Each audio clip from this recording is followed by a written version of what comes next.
हाँ जी मित्र प्यारिओ, ਆਪਾਂ ਦੇਖ ਰਹੇ ਸੀ ਦਰਸ਼ਨ ਕਰ ਰਹੇ ਸੀ ਹਜ਼ਰਤ ਸਾਈਂ ਮੀਆਂ ਮੀਰ ਜੀ ਦਰਬਾਰ ਦੇ। ਮੇਰੇ ਨਾਲ ਇਸ ਸਮੇਂ ਮੌਜੂਦ ਹਨ ਇੱਥੋਂ ਦੇ ਕੇਅਰ ਟੇਕਰ ਜ਼ਿਸ਼ਾਨ ਅਸਗਰ ਸਾਹਿਬ। ਅਸੀਂ ਜਾਣਦੇ ਹਾਂ ਉਹਨਾਂ ਤੋਂ ਇਤਿਹਾਸ ਦੇ ਬਾਰੇ ਅਤੇ ਜਾਣਦੇ ਹਾਂ ਕਿੰਨੀ ਦੇਰ ਤੋਂ ਇੱਥੇ ਸੇਵਾ ਨਿਭਾ ਰਹੇ ਨੇ ਅਤੇ ਕਿਹੜੇ ਇਹੋ ਜਿਹੇ ਕੰਮ ਨੇ ਜਿਹੜੇ ਸਰਕਾਰ ਦੀ ਤਰਫੋਂ ਦਰਬਾਰ ਵਾਸਤੇ ਕੀਤੇ ਜਾ ਰਹੇ ਨੇ ਤੇ ਲੋਕੀ ਜਿਹੜੇ ਇੱਥੇ ਦਰਸ਼ਨ ਕਰਨ ਲਈ ਆਉਂਦੇ ਆ ਉਹਨਾਂ ਨੂੰ ਕਿਵੇਂ ਸੁਵਿਧਾ ਕਿਵੇਂ ਸਹੂਲਤਾਂ ਦਿੱਤੀਆਂ ਜਾਂਦੀਆਂ। अस्सलाम वालेकुम ਵੀਰ ਜੀ। ਵਾਲੇਕੁਮ। ਕੀ ਹਾਲ ਨੇ ਵੀਰ ਜੀ? ਠੀਕ ਹੋ ਜੀ ਠੀਕ ਅੱਲਾ ਦਾ। ਸਭ ਤੋਂ ਪਹਿਲਾਂ ਤਾਂ ਧੰਨਵਾਦ ਕਰਦੇ ਹਾਂ ਤੁਸੀਂ ਆਪਣਾ ਕੀਮਤੀ ਸਮਾਂ ਦੇ ਰਹੇ ਹੋ ਸਾਨੂੰ। ਤੇ ਵੀਰ ਜੀ ਅਸੀਂ ਪੁੱਛਣਾ ਚਾਹਾਂਗੇ, ਹਜ਼ਰਤ ਸਾਈਂ ਮੀਆਂ ਮੀਰ ਜੀ ਇੱਕ ਬਹੁਤ ਵੱਡਾ ਨਾਮ ਹੈ ਸੂਫੀਆ ਕਰਾਮ ਦੀ। ਅਗਰ ਲਿਸਟ ਦੇਖੀਏ ਅਸੀਂ ਉਹ ਫਰਿਸ਼ਤ ਦੇ ਵਿੱਚ, ਤੇ ਉਹਨਾਂ ਦੀ ਜ਼ਿੰਦਗੀ ਬਾਰੇ ਅਸੀਂ ਜਾਣਨਾ ਚਾਹਾਂਗੇ ਕਿ ਕਿਵੇਂ ਉਹ ਇਸ ਥਾਂ ਦੇ ਉੱਤੇ ਆਏ ਤੇ ਉਹਨਾਂ ਨੇ ਕਿਵੇਂ ਇਨਸਾਨੀਅਤ ਦੀ ਭਲਾਈ ਲੋਕਾਈ ਦੀ ਭਲਾਈ ਵਾਸਤੇ ਕੰਮ ਕੀਤਾ। ਮੁਗਲ ਬਾਦਸ਼ਾਹਾਂ ਦਾ ਦੌਰ ਸੀ, ਸ਼ਾਹਜਹਾਂ ਬਾਦਸ਼ਾਹ ਜੰਗੀਰ ਇਹਨਾਂ ਦੇ। ਤੇ ਆ ਸਾਈਂ ਜੀ ਜਿਹੜੇ ਸਿੰਧ ਤੋਂ ਤਸ਼ਰੀਫ ਲਿਆਏ, ਸਾਧੂ ਬੇਲਾ ਸਖਰ ਦੇ ਵਿੱਚ ਆਪ ਦਾ ਗਾँव ਹੈ। ਤੇ ਆਪ ਜਿਹੜੇ ਇੱਥੇ ਲਾਹੌਰ ਦੇ ਵਿੱਚ ਤਸ਼ਰੀਫ ਲਿਆਏ ਸਨ ਆਪਣੀ ਤਾਲੀਮ ਦਾ ਆਗਾਜ਼ ਕਰਨ ਵਾਸਤੇ, ਪੜ੍ਹਨ ਵਾਸਤੇ ਇੱਥੇ ਤਸ਼ਰੀਫ ਲਿਆਏ ਸਨ। ਤੇ ਉਸ ਵਕਤ ਲੰਡੇ ਬਾਜ਼ਾਰ ਦੇ ਵਿੱਚ ਇੱਕ ਬੜਾ ਮਸ਼ਹੂਰ ਦਰਸਗਾਹ ਸੀ ਜਿਹਦਾ ਨਾਂ ਸੀ ਕਾਕੂ ਚਿਸ਼ਤੀ ਰਹਿਮਤੁल्लाह अलैह ਦੇ ਮਜ਼ਾਰ ਤੋਂ ਅੱਜ ਵੀ ਮਨਸੂਬ ਹੈ ਉਹ ਜਗ੍ਹਾ। ਉੱਥੇ ਆਪ ਨੇ ਤਾਲੀਮ ਹਾਸਲ ਕੀਤੀ ਤੇ ਉਸ ਤੋਂ ਬਾਅਦ ਅੱਲਾ ਦੀ ਇਬਾਦਤ 'ਚ ਮਸ਼ਗੂਲ ਰਹਿੰਦੇ ਸਨ। ਤੇ ਆਪ ਦੀ ਰਿਹਾਇਸ਼ ਸੀ ਜਿਹੜੀ ਡਲਹੌਜ਼ੀ ਸ਼ੂਜ਼ ਔਰ ਬਾਈਬਲ ਸੁਸਾਇਟੀ ਜਿਹੜੀ ਅਨਾਰਕਲੀ ਦੇ ਵਿੱਚ ਮੌਜੂਦ ਹੈ, ਉੱਥੇ ਆਪ ਦੀ ਰਿਹਾਇਸ਼ ਸੀ। ਉੱਥੋਂ ਉਸ ਵਕਤ ਜ਼ਮਾਨੇ 'ਚ ਇਹ ਜੰਗਲ ਸੀ, 12 ਦਰਵਾਜ਼ਿਆਂ ਦੇ ਅੰਦਰ ਆਬਾਦੀ ਕਿਉਂਕਿ ਮੌਜੂਦ ਸੀ।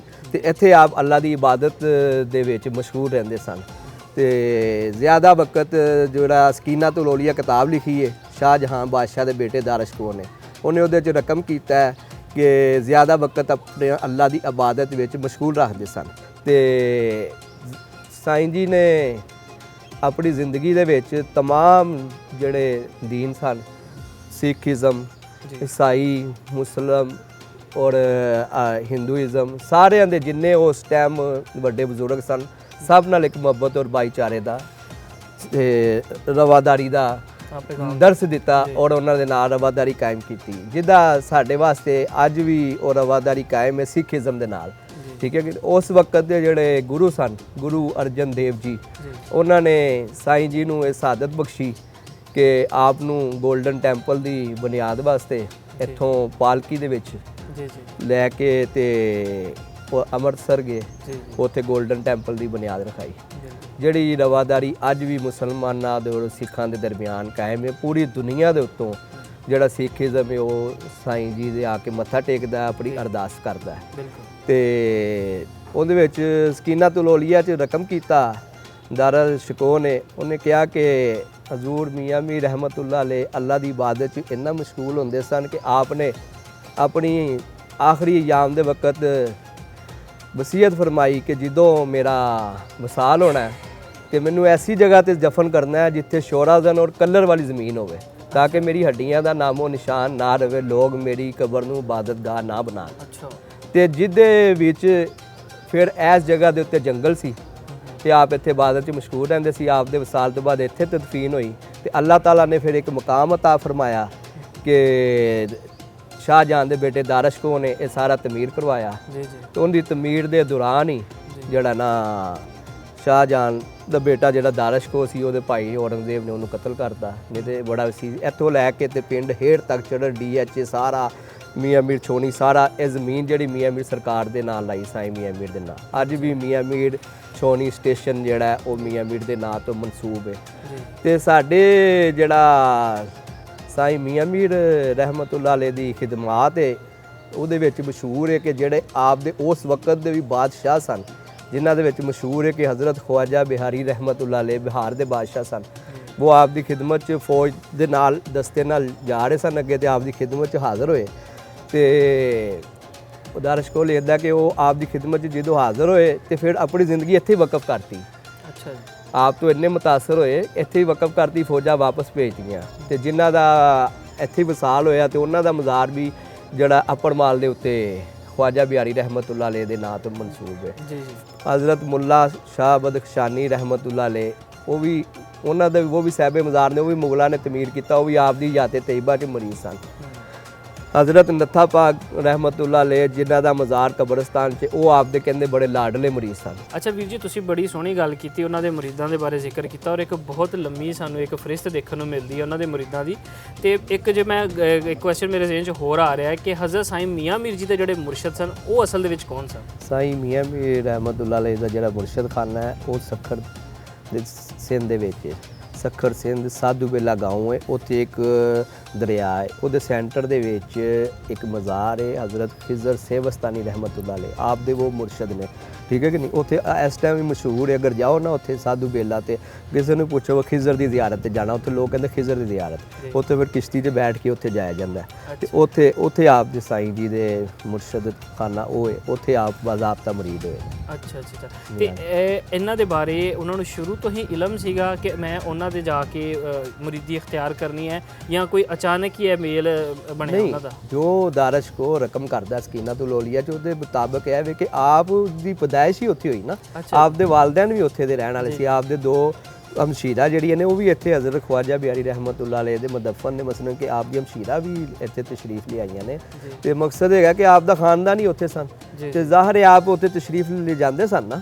ਤੇ ਇਬਤਦਾਈ ਤਾਲੀਮ ਤੇ ਵਾਲਦਾ ਸਾਹਿਬਾ ਕੋਲੋਂ ਲਈ ਸੀ ਆਪ ਨੇ, ਠੀਕ ਹੈ ਕਿ ਨਹੀਂ। ਤੇ ਆਪ ਫਿਰ ਉੱਥੇ ਹੀ ਵਾਲਦਾ ਸਾਹਿਬਾ ਦੀ ਇਜਾਜ਼ਤ ਨਾਲ ਹੀ ਉੱਥੇ ਮੁਰੀਦ ਹੋਏ ਸਨ। ਅੱਛਾ ਅੱਛਾ, ਸਹੀ। ਤੇ ਇਹ ਜਿਹੜਾ ਸਮਾਂ ਉਹਨਾਂ ਦੀ ਮੁਰੀਦੀ ਦਾ ਕਿੰਨਾ ਕੁ ਦੇਰ ਸਮਾਂ ਲੰਘਿਆ ਉਹਨਾਂ ਦੇ ਨਾਲ, ਹਜ਼ਰਤ ਖਿਜ਼ਰ ਦੇ ਨਾਲ ਜਿਹੜਾ ਤੁਸੀਂ ਦੱਸ ਰਹੇ ਹੋ? ਹਜ਼ਰਤ ਖਿਜ਼ਰ ਸੇਵਸਤਾਨੀ ਰਹਿਮਤੁल्लाह अलैह ਜ਼ਾਹਿਰ ਹੈ ਕਿ ਆਪ ਦੀ ਜਿਹੜੀ ਜ਼ਿੰਦਗੀ ਦੇ ਅਯਾਮ ਨੇ, ਠੀਕ ਹੈ ਕਿ ਨਹੀਂ, ਮੁਰੀਦਾਨ ਹੋਣ ਤੋਂ ਆਖਰੀ ਇਨਸਾਨ ਦੇ ਵਸਾਲ ਤੱਕ ਆਪਣੇ ਮੁਰਸ਼ਦ ਖਾਨੇ ਦੇ ਨਾਲ ਬੰਦਾ ਵਬਸਤਗੀ ਰਹਿੰਦੀ ਹੈ ਨਾ। ਹਾਂਜੀ, ਤਾਂ ਆਪ ਦੀ ਵੀ ਵਬਸਤਗੀ ਜ਼ਾਹਿਰ ਹੈ ਉੱਥੇ ਹੀ ਸੀ ਤੇ ਫੇਰ ਹੀ ਅੱਗੇ ਫੈਜ਼ ਚੱਲਦਾ ਰਿਹਾ ਨਾ। ਅੱਛਾ, ਫਿਰ ਜਾਰੀ ਸਾਰੀ ਰਿਹਾ। ਫਿਰ ਉਸ ਤੋਂ ਬਾਅਦ ਉਹਨਾਂ ਤੋਂ ਇਜਾਜ਼ਤ ਲੈ ਕੇ ਲਾਹੌਰ ਦੀ ਧਰਤੀ ਤੇ ਆਏ ਹੋਣੇ ਆ, ਫਿਰ ਇੱਥੇ ਆ ਕੇ ਲੋਕਾਂ ਨੂੰ ਫੈਜ਼ ਦਿੱਤਾ? ਜੀ ਹਾਂਜੀ, ਆਪ ਇੱਥੇ ਪੜ੍ਹਨ ਵਾਸਤੇ ਆਏ ਸਨ। ਜੀ ਜੀ, ਹਾਂਜੀ। ਇਬਤਦਾਈ ਤਾਲੀਮ ਉੱਥੇ ਹਾਸਲ ਕਰਕੇ ਫਿਰ ਇੱਥੇ ਪੜ੍ਹਨ ਵਾਸਤੇ ਆਏ ਸਨ। ਇੱਥੇ ਆਪ ਨੇ ਬੜੇ ਸਗੀਰ ਦਾ ਉਸ ਟਾਈਮ ਵੱਡੀ ਦਰਸਗਾਹ ਸੀ, ਕਾਕੂ ਚਿਸ਼ਤੀ ਰਹਿਮਤੁल्लाह अलैह ਦਾ ਜਿਹੜਾ ਮਜ਼ਾਰ ਹੈ ਇਸ ਟਾਈਮ ਵੀ ਮੌਜੂਦ ਹੀ, ਉੱਥੇ ਆਪ ਨੇ ਤਾਲੀਮ ਹਾਸਲ ਕੀਤੀ ਤੇ ਫਿਰ ਆਪ ਨੇ ਇਰਾਦਾ ਕਰ ਲਿਆ ਕਿ ਮੈਂ ਲਾਹੌਰ ਦੇ ਵਿੱਚ ਹੀ ਕਿਆਮ ਕਰਨਾ ਹੈ। ਫਿਰ ਇੱਥੇ ਆਪ ਨੇ ਸਾਰੀ ਜ਼ਿੰਦਗੀ ਇਬਾਦਤ ਵਿੱਚ ਆਪਣੀ ਗੁਜ਼ਾਰੀ। ਉਸ ਦੌਰਾਨ ਹੀ ਆਪ ਦੇ ਕੋਲ ਸਾਰੇ ਅਧਿਆਨ ਤਸ਼ਰੀਫ ਲਿਆਂਦੇ ਨੇ, ਠੀਕ ਹੈ ਕਿ ਨਹੀਂ। ਉਸ ਦੌਰਾਨ ਹੀ ਆਪ ਦੀ ਮੁਲਾਕਾਤ ਗੁਰੂ ਅਰਜਨ ਦੇਵ ਜੀ ਨਾਲ ਵੀ ਹੋ ਗਈ, ਠੀਕ ਹੈ ਕਿ ਨਹੀਂ, ਮਹਾਰਾਜਾ ਰਣਜੀਤ ਸਿੰਘ ਨਾਲ ਵੀ ਹੋਈ। ਇਸ ਤਰ੍ਹਾਂ ਕਾਫੀ ਮਸਲਨ ਕੇ ਵਕਤ ਦੇ ਬਾਦਸ਼ਾਹਾਂ ਨਾਲ ਵੀ ਹੋਈ, ਜਿਨ੍ਹਾਂ 'ਚ ਬੜੇ ਮਸ਼ਹੂਰ ਸਨ ਹਜ਼ਰਤ ਖਵਾਜਾ ਬਿਹਾਰੀ ਰਹਿਮਤੁल्लाह अलैह ਜਿਨ੍ਹਾਂ ਦਾ ਨਾਂ ਸੀ ਅਸਦੁੱਲਾ ਬਿਹਾਰੀ, ਠੀਕ ਹੈ ਕਿ ਨਹੀਂ। ਤੇ ਆਪ ਦੇ ਮੁਰੀदैन ਜਿਹੜੇ ਨੇ ਉਹ ਸਾਹਿਬੇ ਮਜ਼ਾਰ ਨੇ ਲਾਹੌਰ ਦੇ ਵਿੱਚ 11 ਮਕਾਮਾਤ ਜਿਹੜੇ ਕਿ ਮੇਰੇ ਇਲਮ ਦੇ ਵਿੱਚ ਸਾਹਿਬੇ ਮਜ਼ਾਰ ਨੇ, ਠੀਕ ਹੈ ਕਿ ਨਹੀਂ। ਤੇ ਅੱਗੇ ਜਿਸ ਤਰ੍ਹਾਂ ਉਸ ਵਕਤ ਦੇ ਵਿੱਚ ਬੜੇ ਆਪ ਦੇ ਅਕੀਦਤਮੰਦ ਸਨ, ਇਸੇ ਤਰ੍ਹਾਂ ਹੀ ਅੱਜ ਦੀ ਬਿਊਰੋਕ੍ਰੇਸੀ ਦੇ ਵਿੱਚ ਵੀ ਅੱਛਾ ਜੀ ਲੋਕ ਜਿਹੜੇ ਨੇ ਵਕਤ ਦੇ ਬਾਦਸ਼ਾਹ ਹੁੰਦੇ ਨੇ, ਜਾਂ ਜਿਹੜੇ ਬਿਊਰੋਕਰੇਟ ਆਈਜੀ ਸਾਹਿਬ ਹੋ ਗਏ ਜਾਂ ਮਿਨਿਸਟਰ ਹੋਏ ਜਾਂ ਚੀਫ ਮਿਨਿਸਟਰ ਹੋਏ ਜਾਂ ਸੈਨੇਟ ਦੇ ਚੇਅਰਮੈਨ ਹੋਏ, ਇਹ ਬਾਦਸ਼ਾਹ ਹੀ ਹੁੰਦੇ ਨੇ ਨਾ। ਤੇ ਇੱਥੇ ਤਸ਼ਰੀਫ ਲਿਆ, ਜਿਹਦੇ ਵਿੱਚ ਅਲ ਮਸ਼ਹੂਰ ਸਭ ਤੋਂ ਜ਼ਿਆਦਾ ਹੈ ਕਿ ਜਿਹੜੇ ਸਾਡੇ ਮੁਹੰਮਦ ਮੀਆਂ ਸੋਮਰੂ ਸਾਹਿਬ ਸੈਨੇਟ ਦੇ ਚੇਅਰਮੈਨ ਵੀ ਰਹੇ ਨੇ, ਨਿਗਰਾਨ ਵਜ਼ੀਰ ਆਜ਼ਮ ਵੀ ਰਹੇ ਨੇ, ਮੁਖਤਲਿਫ ਵਜ਼ਾਰਤਾਂ ਰਹੀਆਂ, ਉਹ ਮਹੀਨੇ 'ਚ 1-2 ਦਫਾ ਲਾਜ਼ਮੀ ਤਸ਼ਰੀਫ ਲਿਆਉਂਦੇ ਨੇ। ਉਸ ਤੋਂ ਇਲਾਵਾ ਸਾਡੇ ਬਿਊਰੋਕਰੇਟਸ ਬਹੁਤ ਤਸ਼ਰੀਫ ਲਿਆਉਂਦੇ ਨੇ। ਪਾਕ ਫੌਜ ਦੇ ਸਾਡੇ ਜਿਹੜੇ ਵੱਡੇ ਸਰਬਰਾਹ ਨੇ ਉਹ ਵੀ ਤਸ਼ਰੀਫ ਲਿਆਉਂਦੇ ਨੇ। ਰੇਂਜਰ ਡੀਜੀਪੀ ਡੀਜੀ ਰੇਂਜਰ ਸਾਹਿਬ ਆਉਂਦੇ ਨੇ। ਸਾਡੇ ਬੜੇ ਮਸ਼ਹੂਰ ਰਹੇ ਨੇ ਸਾਫਤ ਤੋਂ ਤੇ ਡੀਜੀਪੀ ਆ ਰਹੇ ਨੇ, ਕਾਫੀ ਅਰਸਾ 2 ਦਫਾ ਤੈਨਾਤ ਹੋਏ ਨੇ। ਅਸਲਮ ਡੋਗਰ ਸਾਹਿਬ ਰਿਟਾਇਰਮੈਂਟ ਹੋ ਗਈ, ਉਹ ਮਾਸ਼ਾਅੱਲਾ ਰੋਜ਼ਾਨਾ ਬਿਲਾ ਨਾਗਾ ਆਪ ਦੀ ਸਰਕਾਰ ਤੇ ਹਾਜ਼ਰੀ ਸੀ। ਤੇ ਰਾਜਾ ਜੰਗੀਰ ਸਾਹਿਬ ਵੀ ਸੈਕਟਰੀ ਇਨਫਾਰਮੇਸ਼ਨ ਰਹੇ ਨੇ, ਉਹ ਵੀ ਤਸ਼ਰੀਫ ਲਿਆਉਂਦੇ ਸਨ। ਤੁਸੀਂ ਬਹੁਤ ਸੋਹਣਾ ਨਾਮਵਰ ਬੰਦਿਆਂ ਦੇ ਨਾਂ ਦੱਸ ਰਹੇ ਹੋ ਕਿ ਜਿਨ੍ਹਾਂ ਦਾ ਮਤਲਬ ਬੜਾ ਪਿਆਰ ਹਜ਼ਰਤ ਸਾਈਂ ਮੀਆਂ ਮੀਰ ਜੀ ਨਾਲ ਰਿਹਾ। ਅੱਛਾ ਵੀਰ ਜੀ, ਇੱਕ ਗੱਲ ਚੀਜ਼ ਇੱਥੇ ਮੈਂ ਬੜੀ ਸੋਹਣੀ ਦੇਖ ਰਿਹਾ, ਹਾਲਾਂਕਿ ਇਲਾਕਾ ਲਾਹੌਰ ਸ਼ਹਿਰ ਦੇ ਅੰਦਰ ਹੈ ਪਰ ਬੜਾ ਪੁਰਸਕੂਨ ਜਾਂ ਕੋਈ ਸ਼ੋਰ ਗੁਲ ਕੋਈ ਇਹੋ ਜਿਹੀ ਗੱਲ ਇੱਥੇ ਦੇਖਣ ਨੂੰ ਨਹੀਂ ਮਿਲ ਰਹੀ, ਤੇ ਜਿਹੜਾ ਸਫਾਈ ਦਾ ਇੰਤਜ਼ਾਮ ਵੀ ਬਹੁਤ ਸੋਹਣਾ ਦੇਖਣ ਨੂੰ ਮਿਲ ਰਿਹਾ। ਤੇ ਜਿਹੜੀਆਂ ਸਾਰੀਆਂ ਚੀਜ਼ਾਂ ਮੈਨੇਜ ਕੀਤੀਆਂ ਜਾ ਰਹੀਆਂ, ਇਹ ਪਾਕਿਸਤਾਨ ਸਰਕਾਰ ਦੀ ਤਰਫੋਂ ਮੈਨੇਜ ਕੀਤੀਆਂ ਜਾ ਰਹੀਆਂ ਕਿ ਇਹਦੇ ਬਾਰੇ ਕੁਝ ਦੱਸੋ। ਕਿ ਬਿਲਕੁਲ, ਜਿਹੜਾ ਨਾ ਇਹ ਦਰਬਾਰ ਸ਼ਰੀਫ 1960 ਦੇ ਵਿੱਚ ਮਹਿਕਮਾ ਔਕਾਫ ਨੇ ਟੇਕ ਓਵਰ ਕੀਤਾ ਸੀ। ਉਸ ਤੋਂ ਪਹਿਲੇ ਸਾਡੇ ਤੇ ਗਲਾਨੀ ਫੈਮਿਲੀ ਹੈ, ਉਹਨਾਂ ਦੇ ਕੋਲ ਖਿਦਮਾਤ ਸਨ। ਤੇ ਜਦ ਮਹਿਕਮਾ ਔਕਾਫ ਜਦੋਂ ਟੇਕ ਓਵਰ ਕਰਦਾ ਤੇ ਸਾਰੀ ਰਿਸਪੌਂਸਿਬਿਲਿਟੀ ਮਹਿਕਮੇ ਦੀ ਹੋ ਜਾਂਦੀ ਹੈ। ਤੇ ਇਹਦੇ ਵਿੱਚ ਸਾਡੇ ਵਾਸਤੇ ਬਹੁਤ ਜਿਹੜਾ ਨਾ ਅੱਛੇ ਇੰਤਜ਼ਾਮਾਤ, ਮਸਲਨ ਕਿ ਮਹਿਕਮੇ ਨੇ ਕੋਸ਼ਿਸ਼ ਆਪਣੇ ਵੱਲੋਂ ਤੇ ਕੀਤੀ ਹੈ ਕਿ ਅੱਛੇ ਇੰਤਜ਼ਾਮਾਤ ਹੋਣੇ ਚਾਹੀਦੇ ਨੇ। ਐਸ ਮੋਹਸਨ ਨਕਵੀ ਸਾਹਿਬ ਸਾਡੇ ਜਦੋਂ ਰਹੇ ਨੇ ਚੀਫ ਮਿਨਿਸਟਰ ਪੰਜਾਬ, ਤੇ ਉਹਨਾਂ ਨੇ ਇਹ ਸਾਡੀ ਲਾਇਬ੍ਰੇਰੀ ਜਿਹੜੀ ਇਹਨੂੰ ਈ ਲਾਇਬ੍ਰੇਰੀ ਦਿੱਤਾ ਹੈ, ਸਾਰੀ ਰੈਨੋਵੇਟ ਕਰਵਾਇਆ, ਸਾਰਾ ਦਰਬਾਰ ਸ਼ਰੀਫ ਰੈਨੋਵੇਟ ਕਰਵਾਇਆ। ਇਹਦਾ ਇਲਾਹਾ ਕੀਤਾ ਕਿ ਜਿਹੜਾ ਨਾ ਵਾਲ ਸਿਟੀ ਦੇ ਨਾਲ। ਅੱਛਾ ਜੀ, ਠੀਕ ਹੈ ਕਿ ਨਹੀਂ? ਇਹ ਹੁਣ ਸਾਡਾ ਮਜ਼ਾਰ ਸ਼ਰੀਫ ਜਿੰਨਾ ਵੀ ਰੈਨੋਵੇਟ ਹੋਣਾ ਨਾ, ਵਾਲ ਸਿਟੀ ਦੀ ਇਜਾਜ਼ਤ ਤੋਂ ਬਗੈਰ ਨਹੀਂ ਹੋਣਾ। ਅੱਛਾ ਠੀਕ ਹੈ ਕਿ ਨਹੀਂ? ਇਹ ਸਾਰਾ ਕੰਮ ਵਾਲ ਸਿਟੀ ਨੇ ਉਹਨਾਂ ਨੇ ਫੰਡ ਜਾਰੀ ਕੀਤੇ ਤੇ ਇਹ ਵਾਲ ਸਿਟੀ ਨੇ ਕੰਮ ਕਰਾਇਆ। ਇਹਦੇ ਵਿੱਚ ਇਹ ਸਿੱਖ ਕਮਿਊਨਿਟੀ ਸਾਡੀ ਪੂਰੀ ਦੁਨੀਆ ਤੋਂ ਜਿਹੜੀ ਆਉਂਦੇ ਨੇ ਦੋਸਤ, ਉਹਨਾਂ ਵਾਸਤੇ ਇੰਟਰਫੇਥ ਜਿਹੜਾ ਨਾ ਡਾਇਲੋਗ ਕਮੇਟੀ ਬਣਾਈ ਹੈ ਹਾਂਜੀ ਤਾਂ ਕਿ ਉਹ ਆਉਣ ਤੇ ਉਹਨਾਂ ਨੂੰ ਕੋਈ ਇਨਸਾਨ ਫੈਸਿਲਿਟੀਜ਼ ਜੀ ਜੀ, ਦੇ ਸਕੇ। ਬਹੁਤ ਵਧੀਆ।